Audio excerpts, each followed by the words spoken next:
Assalamualaikum warahmatullahi wabarakatuh. Saya dari kelompok 5.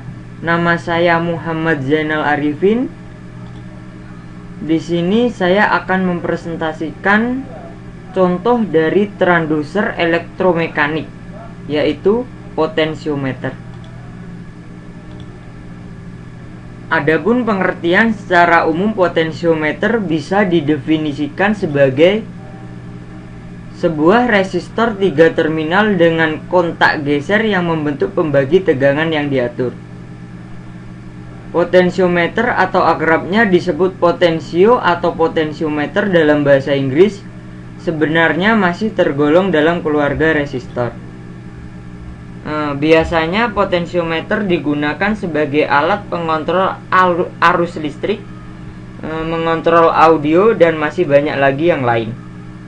Contohnya dapat kita lihat pada sebuah perangkat amplifier atau pengeras suara. Ini adalah tiga-tiganya contoh dari perangkat amplifier. Yang pertama, ini tombol ini digunakan untuk mengeraskan dan mengecilkan suara. Kemudian yang kedua, pengeras suara pada TV. Ini tombolnya yang digunakan untuk mengeraskan dan mengecilkan suara pada TV. Dan yang ketiga adalah pengeras suara pada radio. Ini adalah tombolnya untuk mengeraskan dan mengecilkan suara pada radio.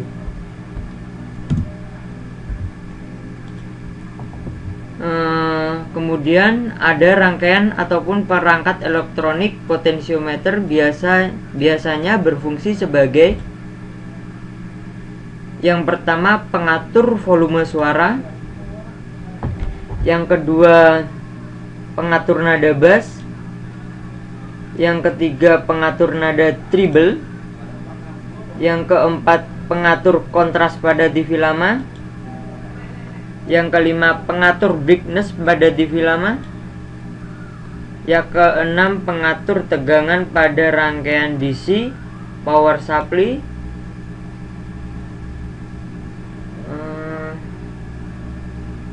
Itu merupakan contoh sebagian besar penggunaan atau fungsi potensiometer pada bagian-bagian elektronika. Selain keenam contoh di atas, sebenarnya masih banyak lagi contoh yang lain, yaitu diantaranya sebagai pengatur terang redupnya lampu pijar. Kemudian berdasarkan prinsip kerjanya, potensiometer dibagi menjadi dua, yakni yang pertama potensiometer linier, dan yang kedua adalah potensiometer logaritmik.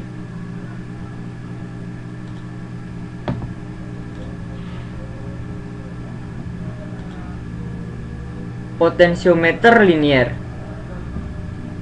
Potensiometer linier mempunyai unsur resistif dengan penampang konstan, menghasilkan peranti dengan resistensi antara penyapu dengan salah satu terminal, proporsional dengan jarak antar keduanya. Potensiometer linier digunakan jika relasi proporsional diinginkan antara putaran sumbu dengan radio pembagi dari potensiometer. Misalnya pengendali yang digunakan untuk menyetel titik pusat layar osiloskop. Yang kedua, potensiometer logaritmik. Potensiometer logaritmik mempunyai unsur resistif yang semakin menyempit atau dibuat dari bahan yang memiliki resistivitas bervariasi. Sebagian besar potensiometer log atau terutama yang murah sebenarnya tidak benar-benar logaritmik, tetapi menggunakan dua jalur resistif linier untuk meniru hukum logaritma. Potensiometer yang benar-benar logaritmik itu relatif sangat mahal. Potensiometer logaritmik ini sering digunakan pada peranti audio, terutama sebagai pengendali volume. Kelebihan dan kekurangan potensiometer. Kelebihan potensiometer. Potensiometer memiliki ketahanan maksimum di mana arus sesaat akan terus mengalir. Pembagi dapat bervariasi tegangan output dari tegangan maksimum ke ground sebagai wiper bergerak dari satu ujung potensiometer yang lain. Kekurangan potensiometer. Potensiometer jarang digunakan untuk mengatur beban lebih dari 1 watt, karena potensiometer bisa digunakan untuk pengatur sinyal analog. Sekian dan terima kasih. Bila ada salah kata saya mohon maaf. Wassalamualaikum warahmatullahi wabarakatuh.